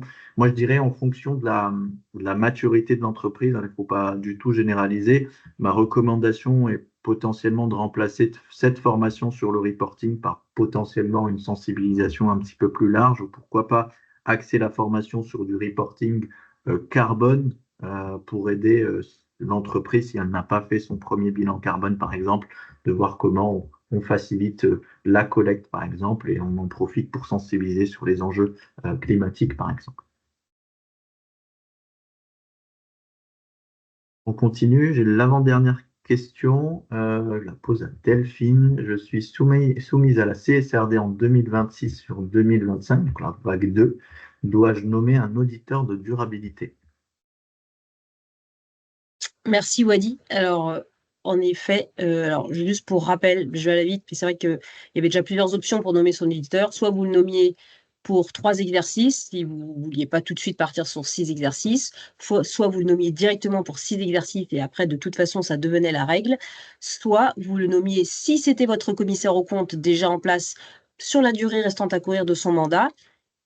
Et dans le cadre du renouvellement, vous aviez l'option de, là, vous n'aviez pas le choix. Si vous nommiez pour la durée restante de son mandat, vous deviez le renommer après pour 6 exercices, qui devient une nouvelle règle. Et si vous le nommiez pour 3 exercices, vous aviez soit la possibilité, si par exemple il lui restait 5 ans ou 4 ans, eh bien vous aviez la possibilité pour le deuxième renouvellement de le nommer pour la durée restante à courir et ensuite les 6 exercices, ou d'aller directement sur 6 exercices. C'était un peu compliqué, mais bon, vous voyez, il y avait déjà plusieurs options pour pas forcément tout de suite partir sur les 6 exercices. Pour l'OTI, il n'y avait que l'option 6 exercices ou 3 exercices, puisque bien sûr, il n'y avait pas de notion de mandat en cours. Et ce qu'il faut savoir, c'est que le CAC vert ou l'OTI, après, doit de la même façon être convoqué aux réunions qui examinent les informations liées au rapport de durabilité. Donc, il y a quand même, après, des contraintes en termes de convocation. Donc, voilà, ça, c'était juste en préambule. Là, vous vous trouvez beaucoup dans la situation où vous êtes vague 2, où là, vous êtes en train de préparer potentiellement vos prochaines AG, vos projets de résolution. Et donc, je veux bien que tu passes juste après, Wadi. Du coup, qu'est-ce que je fais dans la mesure où, à l'heure où on se parle, je dois bien nommer un CAC vert, mais il est quand même fort probable que le stop de clock décale de 2 ans la publication ou carrément me fasse sortir du scope de la CSRD. Donc, si je me retrouve avec un auditeur nommé alors que je n'ai plus d'obligation, c'est pas forcément confortable parce que je vous réponds tout de suite, un auditeur qui est nommé ne peut pas démissionner parce que la raison pour laquelle vous l'avez nommé n'est plus en vigueur. Donc un auditeur en place reste en place. Évidemment, par contre, sa mission elle va être adaptée à voilà, la réalité du terrain. Donc aujourd'hui, ce qui se passe, c'est qu'il y a 2 cas de figure et ça va être la slide d'après qui est plus parlante. Donc, notre conseil, c'est clairement d'attendre avant de prendre une décision. C'est-à-dire que si, à l'heure où on se parle, vous n'avez pas fait votre assemblée générale et que vous êtes en train de la préparer, soit vous n'avez pas encore envoyé les ordres du jour et les projets de résolution, et dans ces cas-là, nous, on conseille, mais ça n'engage que nous, hein, ce n'est pas une position, on conseille de ne pas prévoir à ce stade de résolution concernant la nomination d'un CAC vert ou d'un OTI, et de vous dire que si stop de clock ne passe pas, si il faut quand même, pour une raison ou pour une autre, nommer un CAC vert, parce que les textes, voilà, ça ne se passe pas comme c'est prévu, et bien dans ces cas-là, vous aurez toujours la possibilité de faire une assemblée générale avant la clôture de l'exercice, puisque la règle, c'est pas forcément de nommer son CAC à l'assemblée générale qui clôture l'exercice précédent, mais c'est bien de nommer un CAC avant la clôture de l'exercice concerné par l'audit. Donc il n'y a pas c'est pas juridiquement, c'est pas interdit de ne pas nommer votre CAC lors de votre assemblée générale. Si à l'inverse, vous êtes plutôt en avance là et vous avez déjà fait partir vos ordres du jour avec des projets de résolution qui prévoient la nomination d'un CAC vert ou OTI, dans ces cas-là, ce qu'on vous recommande encore une fois, hein, mais ce n'est pas une obligation, c'est d'ajourner la décision de l'Assemblée générale, dire voilà, dans le cadre de cette incertitude réglementaire, eh bien, nous ajournons ce projet de résolution et nous le remettons à l'ordre du jour d'une prochaine Assemblée générale si il y a besoin de nommer un auditeur. Donc, voilà, nous, la position qu'on adopte, c'est finalement, il est urgent d'attendre et anticiper la nomination d'un commissaire aux comptes ou d'un OTI, si finalement sa mission n'aura pas lieu, ça peut être ennuyeux parce que il se retrouve quand même en place et il peut pas, lui, légalement, il peut pas démissionner en fait. On peut pas, une fois qu'on est en place. Donc bien sûr qu'après, il n'y aura pas de mission, mais bon, c'est toujours délicat. Donc voilà. Et puis là, c'est la question 10 bis. Je ne suis plus soumis à la CSRD et j'ai déjà un auditeur en place. C'est un peu, là j'ai répondu avant.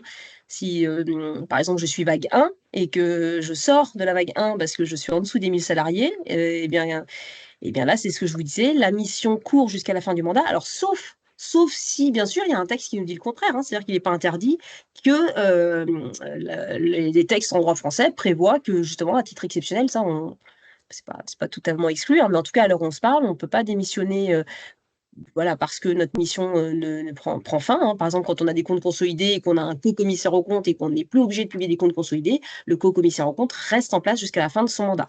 Les honoraires, bien entendu, par contre, sont adaptés en fonction des évolutions et que s'il n'y a plus de rapport à publier, bien entendu que voilà, vous allez avoir voilà, vous n'aurez pas de facturation de choses qui ne sont pas faites, bien sûr. Mais par contre, les obligations juridiques s'appliquent quand même, les convocations, lorsqu'il faut les faire, elles s'appliquent. Enfin, il y a quand même un formalisme qui reste obligatoire. Donc voilà, c'est une situation qui n'est pas très confortable, ni pour l'auditeur, ni pour l'entreprise, mais une fois qu'il est nommé, il doit aller jusqu'à la fin de son mandat. En l'état actuel des textes, bien entendu. Voilà. J'espère avoir répondu aux questions. Et puis là, c'est aussi pour moi, je crois, je suis plus soumis. Excuse-moi, Wadi. C'est bien ça. Vas-y, je t'en prie. Mais je souhaite publier des données ESG. Est-ce que j'ai besoin d'un auditeur? Alors là, je vais prêcher pour ma paroisse, mais honnêtement, c'est vrai qu'il y a eu pas mal d'articles qui ont pointé du doigt que les auditeurs, voilà, parfois en faisaient trop et que du coup, ça coûtait cher. L'auditeur, en fait, il a plein de casquettes. Et avant tout, l'auditeur, et c'est rassurant parce qu'on voit que beaucoup d'entreprises, finalement, nous confient aussi des missions de manière volontaire, c'est qu'on a quand même un rôle de tiers de confiance. Et ça, c'est quand même hyper important. On est indépendant. On est quand même à un gage de crédibilité parce que par notre mission, ce qu'on fait déjà pour l'audit financier, mais que on fait aujourd'hui pour la partie ESG, c'est aussi un gage de garantie de la qualité, de la fiabilité et de la pertinence de la donnée, hein, parce qu'on maîtrise quand même bien la notion de procédure de contrôle interne. Et aujourd'hui, on est quand même bien formé sur ces sujets-là. On a aussi des experts qui peuvent intervenir. Et c'est vraiment un garde-fou contre le risque de greenwashing. Donc, c'est vis-à-vis des tiers, c'est clairement une assurance complémentaire de la qualité de la donnée que vous publiez. Et d'ailleurs, aujourd'hui, on voit que les entreprises nous font appel parce que leurs établissements bancaires demandent à ce que certaines données soient auditées pour, notamment dans le cadre de covenants bancaires. On émet pas mal d'attestations aujourd'hui dans le cadre de validation de trajectoires de réduction d'émissions de gaz à effet de serre, de covenants particuliers en matière sociale pour que les banques puissent s'assurer que ce qui permet le maintien d'un taux bonifié, par exemple, soit bien vérifié par un prestataire indépendant. Donc, les missions aujourd'hui qu'un auditeur peut faire, c'est pas juste une mission d'assurance modérée sur un rapport volontaire, même si ça, bien entendu, on peut le faire. On peut faire ce qu'on appelle des missions de procédure convenue, c'est-à-dire que s'il y a des points sur lesquels vous voulez sécuriser une information, un auditeur peut venir spécifiquement sur une donnée. Il n'y a pas forcément vocation à contrôler un rapport dans sa globalité, dès lors que c'est bien sûr hors du champ légal, hein. Quand c'est légal, là, bien sûr que la mission, elle est normée, mais après, on peut faire des missions sur mesure, et c'est aussi une façon de sécuriser la valeur de vos actifs. Ça, j'insiste, mais la notion d'actifs échoués, aujourd'hui, c'est un vrai sujet. Ou la notion aussi de, quand on a des immeubles, enfin, qui sont dans des zones géographiques fortement exposées au changement climatique, c'est quand même un vrai sujet aussi, hein. Il y a des endroits où, clairement, la question de la pérennité de l'immeuble, elle se pose, hein. Donc tout ça, c'est quand même important de mettre ça en lien avec les sujets ESG. Enfin, il y a vraiment un lien fort entre le financier et l'extra-financier. Et on a aussi vocation à faire des diagnostics, ce qu'on appelle, donc pareil, diagnostic d'adaptation. Par exemple, une entreprise qui souhaite faire un point sur son exposition au risque d'adaptation au changement climatique, eh bien, un auditeur peut également faire ce type de mission, dès lors que, bien sûr, derrière, il ne met pas en œuvre, il ne fait pas à la place de l'entreprise, mais il a aussi un rôle voilà, il peut faire un état des lieux et par le biais de questions spécifiques, établir voilà, ce qu'on appelle un diagnostic. Donc, l'auditeur, aujourd'hui, il a un vrai rôle à jouer dans un monde où il y a justement un écosystème foisonnant, des textes très nombreux. Je pense que c'est un gage de crédibilité de vos informations. Donc, c'est bien de l'avoir en tête et c'est surtout que les missions, elles peuvent être tout à fait adaptées aux besoins de l'entreprise. En fait. Donc, voilà. Merci beaucoup. Yes, il y a écrit. Si ça te va, on ouvre un peu la parole aux participants, Oui. si vous voulez bien. Si vous avez des questions, n'hésitez pas. Alors, j'ai juste commencé à répondre à quelques questions. Par exemple, j'ai vu qu'il y en avait une sur la VSMI. Va-t-elle remplacer les labels et notations existantes? Je suis en train de répondre. Ecovadis, Lucie. Donc là, clairement, non, les labels n'ont pas vocation à être remplacés. Et là, je te laisserai compléter, Sarah, parce que toi, tu travailles aussi beaucoup avec Acte 21 pour répondre aussi au questionnaire EcoVadis. Et le label Ouais. Lucie, par exemple, pour en parler, lui a développé un label Lucie ESG qui, justement, a vocation à être complètement en conformité avec les normes SRS, c'est-à-dire que la présentation, elle reprend vraiment l'architecture des normes SRS. Les sujets, bien sûr, eux, ils existaient déjà dans le label Lucie classique, mais le label Lucie ESG on reprend vraiment une architecture qui est complètement compatible avec les ESRS et qui permet de faire un travail complémentaire, en fait. C'est pas forcément redondant, c'est C'est de d'aligner. labels, C'est mais voilà, d'aligner ça permet aujourd'hui. d'être aligné. Ouais. Les labels s'alignent vraiment avec les données CSRD, mais ne le remplacera pas, en effet. Ouais. Et EcoVadis, c'est vrai qu'il y a une place importante aujourd'hui dans l'écosystème des entreprises. Beaucoup d'entreprises, et même dans le cadre de réponse à des appels d'offres, il y a souvent parfois des exigences d'être avec un Des certain scores score EcoVadis. EcoVadis. Voilà, donc Ouais, ouais. on voit que Ouais. ça reste aujourd'hui Un standard. ça, Hein. Mm. exactement. Mm.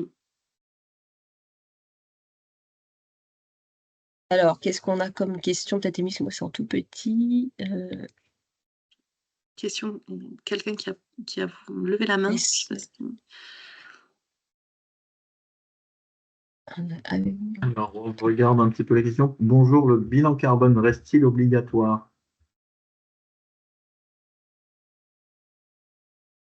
Tu réponds, Wally? Oui, mais après, le bilan carbone, c'est spécifiquement, il y a un décret qui oblige les entreprises, un décret purement français, donc là, c'est la loi française, et si je ne me trompe pas, c'est les entreprises de plus de 500 salariés qui sont concernées. Donc, il n'y a pas, euh, si on fait le rapprochement avec la CSRD, si on n'est pas concerné par les seuils de la CSRD, on n'est pas obligé de publier uniquement le critère carbone dans le rapport de durabilité en soi. Donc les critères s'appliqueront à l'ensemble des indicateurs suivant l'approche de double matérialité. Donc si le climat ressort comme un sujet matériel, effectivement, on doit le publier, bien entendu, en étant soumis aux nouveaux seuils qui sont proposés par Omnibus. Maintenant, si on est moins de 1000 salariés, euh, si on est 1002 salariés, il faut voir si on dépasse 500. Et si on dépasse 500, bah forcément, le bilan carbone est obligatoire. Et effectivement, bah, si on passe sous le scope de la CSRD, là où il devait être obligatoire tous les ans via le rapport de durabilité, bah, il ne le sera plus. Et donc, ce sera les seuils du décret carbone BGS, qui seront applicables. Mais effectivement, du coup, le fait de repasser sous les seuils de la CSRD, si Omnibus est voté en l'état, eh bien, bah, ça rendra facultatif le bilan carbone. Est-ce que la proposition de norme VSME publiée par EFRAG existe actuellement? Oui, dans sa version définitive. Donc ça, oui, j'y ai répondu. En effet, la VSMI, aujourd'hui, elle est publiée de manière définitive, contrairement à la LSMI, là, qui était pour les sociétés cotées. Et en fait, ce qui va se passer, c'est que le référentiel actuel ne sera pas celui qui sera retenu pour les futurs rapports volontaires. Et dans l'intervalle, la Commission européenne a proposé de publier des lignes directrices.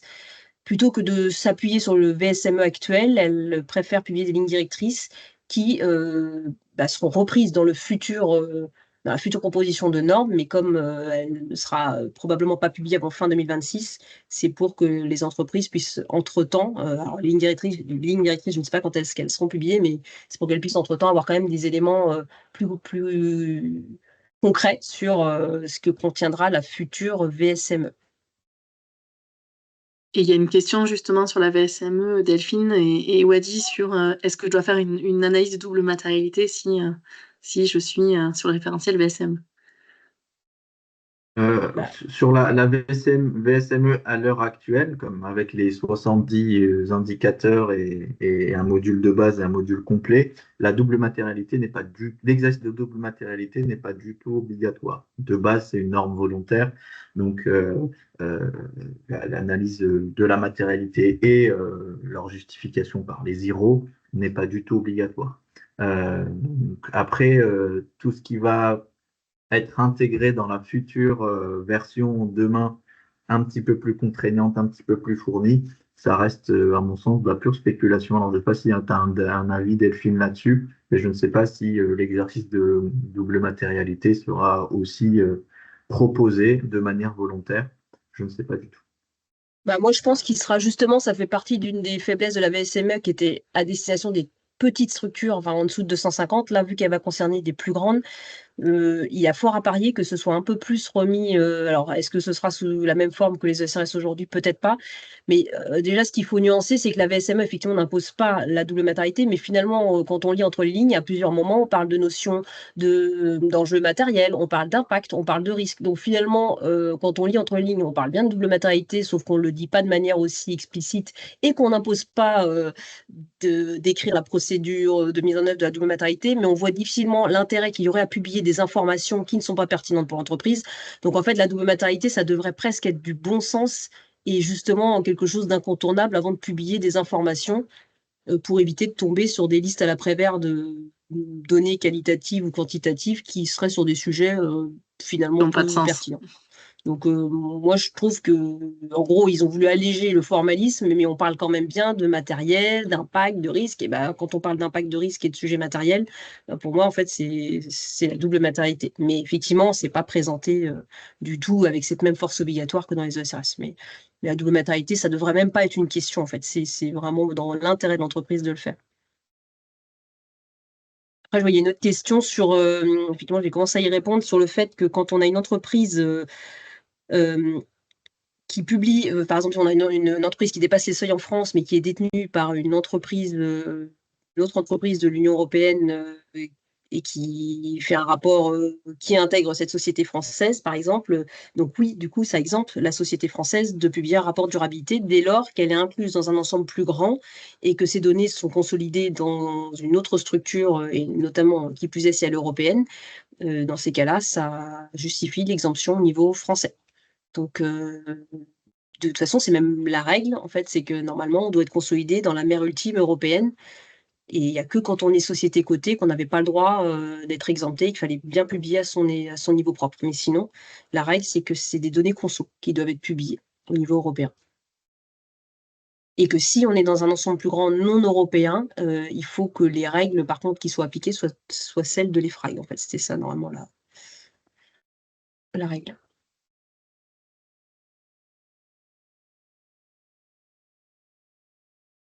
Alors, est-ce que vous voyez d'autres questions?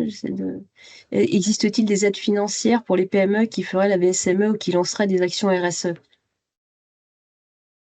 Bon, voilà, il y a les aides déjà des Carbone Action, enfin de la BPI, où effectivement, quand vous faites un bilan carbone, il y a quand même des subventions, alors qui sont aujourd'hui, à l'heure où on se parle, qui n'ont pas encore repris, mais qui sont, tu m'arrêtes, Wally, si je me trompe, mais sur un bilan carbone qui, enfin voilà, c'est prêt à hauteur de 40%.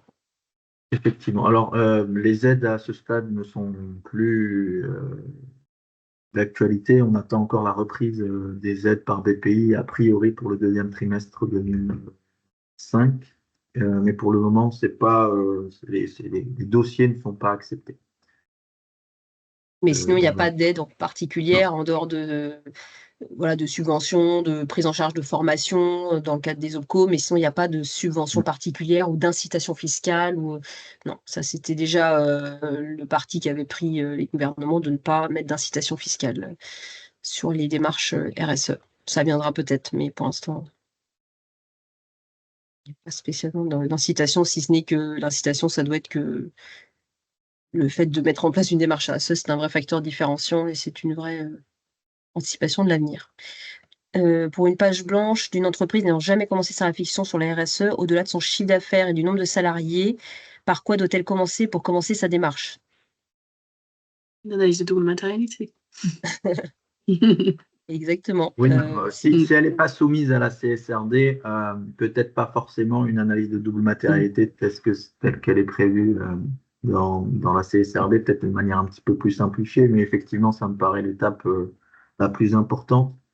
Et forcément, ensuite, le sujet du climat et du carbone ressortira comme pertinent ou significatif. Donc, peut-être si l'entreprise n'a pas fait son bilan carbone, Oui, le faire en effet. et peut-être construire une démarche, une stratégie bas carbone. Ça me paraît évident comme première étape. Tout à fait. puisque le changement climatique sera toujours généralement un sujet matériel avant même d'avoir fait l'analyse de matérialité. Il est peu probable que le changement climatique ne soit pas matériel. Bah, merci à tous en tout cas. Ravi d'avoir animé cette masterclass avec Sarah et Wadi. Et puis, si vous avez des questions, n'hésitez pas, parce qu'on se fera un plaisir d'y répondre après par écrit, avec grand plaisir. Bonne journée à tous. Merci Merci beaucoup. à À vous. très bientôt. Au revoir. Wadi, si tu peux dérouler juste la conclusion très rapidement. Ah bon, oui.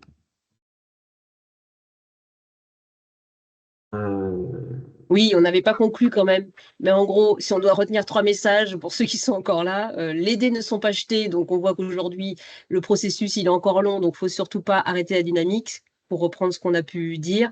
Les textes s'allègent, les enjeux restent. On en a largement parlé. Et c'est vrai que c'est ça le message que, s'il faut repartir avec un message clé, je pense que c'est vraiment celui-là. Et puis, c'est surtout que c'est une opportunité, en fait, tous ces travaux-là, et que l'allègement est plutôt une bonne nouvelle pour se consacrer sur l'action, le pragmatique, et ça, c'est plutôt le point positif d'Omnibus, c'est de se dire, on reste dans la dynamique, mais au moins on s'affranchit d'un certain formalisme, et ça, quelque part, c'est plutôt une bonne nouvelle. Donc, finalement, voyons le verre à moitié plein, c'est aussi une opportunité de se concentrer sur l'action. Et puis, effectivement, là, c'est un rappel des 2 dates à retenir prochainement. Un webinaire sur la stratégie du Y le 3 avril pour savoir comment faire entrer une entreprise dans ses limites planétaires, dans les limites planétaires. Et donc, ça, c'est vaste sujet. Et puis, une formation CSRD, malgré tout, qui est toujours en cours. Et si vous souhaitez vous inscrire, le 26 et 27 mars et le 28 et 29 mai.